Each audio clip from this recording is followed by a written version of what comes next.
आगे के लिए हमारे समस्त दुर्गा पूजा टीम के आगे का प्लान है। हम लोग यहाँ ये जमीन है सामने आपको, ये जमीन खरीद हुआ है और ये परमानेंट दुर्गा पूजा का जगह बन जाएंगे।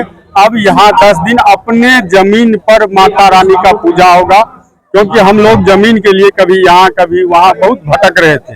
और आप ये भी सुने होंगे पिछले चुनाव में जमीन के नाम पर वोट, जो टीवी में आजकल वोट जहाज, तो उसी तरह दुर्गा पूजा में जमीन दूंगा वोट जहाज चलाया, लेकिन न उनको जमीन मिला। वोट तो मिल गया लेकिन जमीन नहीं मिला।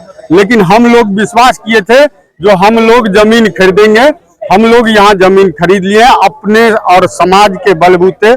बहुत दानी ऐसे थे, सब दान देके और उस जमीन को खरीदा गया है। और उसमें हमारे सांसद जी का भी रोल है, उनको भी दिल से धन्यवाद करता हूं। और आगे भव्य मंदिर में आपका भी सहयोग, सबका सहयोग लेके फिर इसी तरह कराएंगे। और दशहरा के शुभ अवसर पर सभी देशवासियों को और खास करके बुराड़ी विधानसभा वासियों को तहे दिल से बहुत बहुत शुभकामनाएं। माता की पूजा होती है यहाँ, पिछले कई वर्षों से होती आ रही है।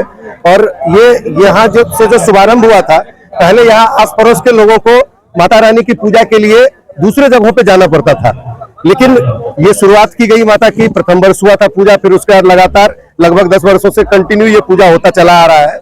और हम लोग कहीं पे जाके किसी के खाली प्लॉट में ये पूजा का आयोजन करते थे, लेकिन माता रानी का आदेश समझिए या उनकी कृपा हुई कि सभी भक्तजनों ने मिलकर ये एक अनुष्ठान ठाना कि माता रानी के लिए उनकी खुद की जमीन होनी चाहिए, ताकि बार बार हमें दर दर भटकना न पड़े लोगों के पास। और इसी क्रम में जो है सो सबने बढ़ चढ़ के इसमें भूमिदान किया। और आज जहां आप खड़े हैं, ये भगत कॉलोनी का इलाका है, पीछे का इलाका। और यहाँ पे जो है माता रानी के लिए 200 से अधिक, लगभग 200 गज से अधिक जमीन का जो है वो क्रय हो चुका है।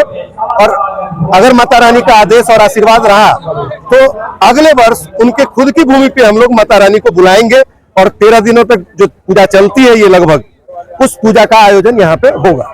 किन गाँव से जी, यहाँ लगभग 8-10 कॉलोनियों, जैसे कि हरित विहार, कमल विहार, कमालपुर, पीछे की आप बात कर ले भगत कॉलोनी, A2 ब्लॉक, बाबा कॉलोनी, चंदन विहार, फिर आपका हिमगिरी इनक्लेव हो गया, इवन बुराड़ी तक से हमारे पास अमृत विहार, यहाँ सकते लोग कौशिक इनक्लेव से भी लोग आते हैं। तो मतलब जिनका भी आस्था है वो सब यहाँ पे आते हैं, मैया के दरबार में मत्था टेकते हैं और अपने लिए, अपने परिवारजनों के लिए माता से आशीर्वाद प्राप्त करते हैं। हजारों की मात्रा में लोग यहाँ पे आते हैं और जिनकी श्रद्धा भक्ति है माता के लिए, वो सब लोग दूर दराज से आते हैं यहाँ पे। और मेरा तो सौभाग्य इतना ज्यादा है कि मेरे घर के सामने माता रानी का मंदिर और है, प्रांगण है, और मेरे घर के सामने ही उनके लिए जमीन भी लिया गया है, जिसका निर्माण अगली बार से होगा और उस जगह पे ही अगली बार से पूजा की जाएगी। तो बहुत श्रद्धालु यहाँ पे आते हैं और धूमधाम से हर वर्ष की तरह यहाँ पे, पहले दूसरी जगह पे होती थी, अब यहाँ पे होगी और हमारे अपनी जमीन पे होगी। माता रानी ने जो जमीन लिया अपनी कृपा से, वो उस पे अगली बार से पूजा की जाएगी।